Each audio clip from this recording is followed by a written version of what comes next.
샬롬 샬롬 샬롬 샬롬 샬롬. 하나님 사랑합니다. 여러분 주 안에서 사랑합니다. 오바다 1장 10절에서 14절 말씀이죠. 에돔의 포악입니다. 내가 내 형제 야곱에 행한 모든 포악을 인하여 수욕을 입고 영원히 멸절되리라. 10절부터 이렇게 말씀하죠. 내가 멀리서 떴날 곧 이방인의 그의 재물을 늑탈하며 외국인이 그의 성문에 들어가서 예루살렘을 얻기 위하여 제비 뽑던 날에 너도 그들 중 한 사람 같았느니라. 그 고난의 날에 내가 입을 크게 벌릴 것이 아니라 내 백성이 환난을 당하는 날에 내가 그 성문에 들어가지 않을 것이며 환난을 당하는 날에 내가 그 고난을 방관하지 않을 것이며 환난을 당하는 날에 내가 그 재물에 손을 대지 않을 것이며 사거리에 서서 도망하는 자를 막지 않을 것이며 고난의 날에 그 남은 자를 대적에게 붙이지 않을 것이니라. 오늘 읽을 본문의 말씀에는 왜 에돔이 하나님의 심판을 받을 수밖에 없었는지에 대한 이유가 설명되어 있습니다. 하나님의 심판은 아무런 이유 없이 행해지는 것이 아니죠. 반드시 거기에 상응하는 당연한 이유가 있습니다. 에돔도 하나님의 심판을 받아 멸망당할 수밖에 없는 마땅한 이유가 분명히 있었죠. 오늘 본문은 그것을 우리에게 말씀하고 있습니다. 내가 내 형제 야곱에게 행한 포악을 인하여 수욕을 입고 영원히 멸절되리라. 내가라는 것은 에돔입니다.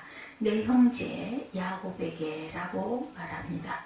원래 에돔과 이스라엘은 형제 나라였어요. 에서와 야곱은 이삭과 리브가의 쌍둥이 아들이었습니다. 형제 야곱에게 행한 포악이라고 하죠. 원래 형제라는 말과 포악이라는 말이 잘 어울리는 단어가 아닙니다. 그렇지 않죠. 도와주고 위로해주고 아껴주고 사랑해준다는 말이 맞죠. 형제 야곱에게 이렇게 말을 해야 되는데 포악을 행했다라고 얘기하고 있습니다.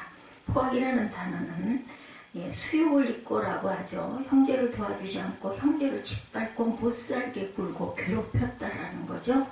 포악, 수욕, 영광을 받지 못하죠. 그렇게 됐을 때 공의로운 하나님께서 살아계시기 때문에 하나님의 심판을 피할 수가 없던 거죠. 어떤 수욕을 당했는지 2절 말씀을 봅니다. 야훼께서 가라사대 내가 너를 열국 중에 미약하게 하였으므로 내가 크게 멸시를 받느니라. 에돔이 그런 수욕과 부끄러움을 입을 수밖에 없어요. 수욕을 입고 어떻게 되리라고 했어요? 멸절되리라. 잘 들어보시기 바랍니다. 하나님은 하나님의 택하신 백성이 잘못할 때도 역시 그들을 심판하십니다. 그것이 징계라고 하죠. 여기에 상처가 있어서 골맞습니다. 그러면 우리 몸을 건강하기 위해서 수술을 하죠. 굶은 곳을 도려냅니다. 그것은 우리 몸을 살리기 위해서입니다. 그러나 하나님께서 악인을 징벌하실 때는 영원히 잘라내시죠. 심판을 하십니다. 악인은 영원히 심판을 받습니다. 영원히 멸절되는 것이죠. 11절 이하에 에돔이 야곱에게 어떤 포악을 행했는지 그 내용을 봅니다. 내가 멀리 섰던 날 곧 이방인이 그의 재물을 늑탈하며 외국인이 그의 성문에 들어가서 예루살렘을 얻기 위하여 제비 뽑던 날에 너도 그들 중 한 사람 같았었느니라. 형제가 괴로움을 당하고 있으면 빨리 달려가서 도와주어야 합니다. 그런데 에돔은 멀리 서서 수수방관하고 있어요. 있을 수 없는 일이죠. 내가 멀리 섰던 날 곧 이방인이 그의 재물을 늑탈하며 이방인이 이스라엘에 쳐들어가서 재물을 약탈합니다. 외국인이 그의 성문에 들어가서 예루살렘을 얻기 위하여 예루살렘 성에 성문이 있고 그 성문 안에는 무엇이 있습니까? 넓은 광장이 있어요. 광장에는 시장도 열리고 재판도 열립니다. 이방인들이 공격에 들어와서 예루살렘 성을 점령했어요. 그리고는 예루살렘 성에서 빼앗은 재물들을 나누기 위해서 그곳 광장에 다 모였습니다. 재물을 나누기 위해 무엇을 해요? 제비 뽑기를 하죠. 제비를 뽑던 날에, 그런데 그 제비 뽑던 날에 에돔도 바로 그들 중 한 사람 같았다 이렇게 말합니다. 도와주는 것이 아니라 오히려 적이 되어서 적 가운데 한 사람이 되었다. 옛날 일본이 우리나라를 지배했죠. 일본 사람들을 얼마나 미워하고 증오했겠습니까? 그러나 그들보다 더 못된 사람들이 있었어요. 우리나라 사람들로 사람들이죠. 네. 더 앞질입니다. 에돔이 그런 일을 했다 이런 뜻입니다. 이방 나라야 적이니까 그럴 수도 있지만 형제간에 에돔이 그들 중 한 사람 같았다. 예수님의 비유 가운데 선한 사마리아 사람의 비유가 있죠. 어떤 사람이 여리고로 내려가다가 강도를 만나요. 다 죽게 되었습니다. 제사장이 지나가고 레위인이 지나가고 도울 수 있는데 아무도 도와주지 않아요. 그런데 에돔은 그것보다 더 악질적이다. 왜? 단순히 방관만 한 것이 아니라 강도가 되어 더 못살게 괴롭힌 인간이 있다라는 거죠. 그러니 심판을 받을 수밖에 없습니다. 그 다음에 12절 이하 14절까지는 에돔에 대한 경고가 기록되어 있습니다. 제가 다시 한번 읽어볼 때 하지 말라는 부정적인 말이 몇 번 나오는지 세어보십시오. 내가 형제의 날 곧 그 재앙의 날에 방관할 것이 아니며 유다 자손을 패망하는 날에 기뻐할 것이 아니며 그 고난의 날에 내가 입을 크게 벌릴 것이 아니라 내 백성이 환난을 당하는 날에 내가 그 성문에 들어가지 않을 것이며 환난을 당하는 날에 내가 그 고난을 방관하지 않을 것이며 환난을 당하는 날에 내가 그 재물에 손대지 않을 것이며 사거리에 서서 그 도망하는 자를 막지 않을 것이며 고난의 날에 그 남은 자를 대적에게 붙이지 않을 것이니라. 8번 나옵니다. 그런데 하지 않아야 할 것을 에돔은 어떻게 했어요? 하지 말아야 할 것을 했다는 거죠. 먼저 에돔의 태도가 좋지 않았다는 것을 12절에서 설명합니다. 내가 형제의 날 곧 그 재앙의 날에 방관할 것이 아니며 유다 자손의 패망하는 날에 기뻐할 것이 아니며 그 고난의 날에 내가 크게 입을 벌릴 것이 아니라. 에돔은 형제가 재앙을 받는 그 날에 방관했다. 도와줘야 하는데 무관심했습니다. 거기서 한 걸음 더 나가서 유다 자손이 패망하는 날에 기뻐했다라는 것이에요. 얼굴 표정이 달라졌습니다. 무관심한 표정에서 오히려 이제는 기뻐하는 표정이 되었다. 한 걸음 더 나아가서 입을 크게 벌렸다라고 말합니다. 이제는 노골적으로 점점 도가 더 심해집니다. 바로 그러한 날 때문에 에돔의 처지가 어떻게 됐어요? 8절에 보니까 나 여호와가 말하노라 그날에 내가 에돔에서 지혜 있는 자를 멸하며 에서의 산에서 지각 있는 자를 멸하지 아니하겠느냐. 그날에 에돔에 행한 그대로 하나님께서 심판을 하신다라는 것이죠.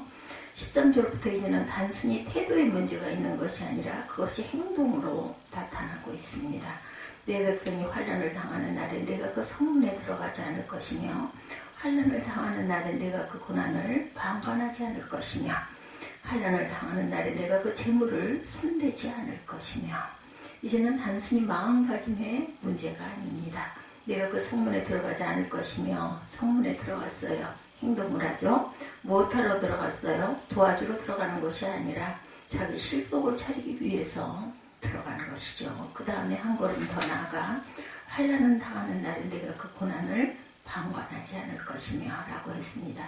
방관하는 것은 보기만 하는 것이죠. 빼앗을 물건이 있나 없나 하면서 성에 들어가서 찾아다녔습니다. 한 걸음 더 나아가서 내가 그 재물에 손을 대지 않을 것이며 성 안에 들어가 탈취할 물건을 부지런히 찾아서 본인이 차지했다. 14절에 이제는 물질에만 손을 대는 것이 아니라 형제들의 생명까지 앗아가는 일에 앞장서는 일을 하고 있습니다. 사거리에 서서 그 도망하는 자를 막지 않을 것이며 그 고난의 날에 그 남은 자를 대적에게 붙이지 않을 것이니라. 길모에 서서 재앙을 피해 도망하는 백성들을 도망하지 못하도록 막아서 죽게 했다라는 것이죠. 또 거기다 더 나쁜 것은 고난의 날에 전쟁에서 살아남은 자를 살려주고 보호해 주어야 할 텐데 오히려 대적에게 넘겨주었어요. 그러니까 심판을 받을 수밖에 없죠. 심판받아 마땅한 짓을 행했습니다. 그래서 하나님께서는 에돔을 영원히 멸절시켜버렸습니다. 우리가 살아가다 보면 에돔같이 우리 마음을 아프게 하고 괴롭게 하고 나를 돕는 것이 아니라 나를 오히려 못살게 하는 사람들이 많이 있습니다. 그러나 하나님의 공의가 살아있기 때문에 나를 대신해서 하나님께서 우리의 원수를 갚아주실 것이고 원수 갚는 것은 누구에게 있어요? 하나님의 손에 달려있습니다. 로마서 12장 17절에서 21절에 아무에게도 악으로 악을 갚지 말고 모든 사람 앞에서 선한 일을 도모하라. 내가 있으니 내가 갚으리라고 주께서 말씀하시느니라. 내 원수가 줄이거든 먹이고 목마르거든 마시오라. 그리하므로 내가 숯불을 그머리에 쌓아놓으리라. 악에게 지지 말고 선으로 악을 이기라 말씀하죠. 모든 것을 하나님께 맡기고 우리 원수에게조차도 사랑을 베풀어 주므로 선으로 악을 이기고 승리하시는 저와 여러분들이 되시기를 주님의 이름으로 축복합니다. 이렇게 해서 오바댜 1장의 말씀을 조금씩 나누어서 우리가 함께 은혜를 나눴습니다. 오바댜 말씀 속에서 저희들이 우리 형제 자매를 더 포악을 행하지 않는, 그리고 도울 수 있을 때 도울 줄 아는 그런 저 여러분들이 되시기를 주님의 이름으로 축복합니다.